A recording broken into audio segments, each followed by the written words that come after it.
काश्यपेयं महाद्युतिं तमोरि सर्वपापघ्नं प्रणतोऽस्मि दिवाकरम्। ॐ ह्रां ह्रीं ह्रौं स्वः सूर्याय नमः। ॐ ह्रां ह्रीं ह्रौं स्वः सूर्याय नमः।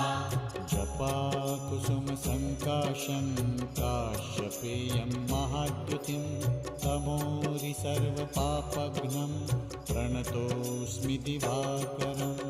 ॐ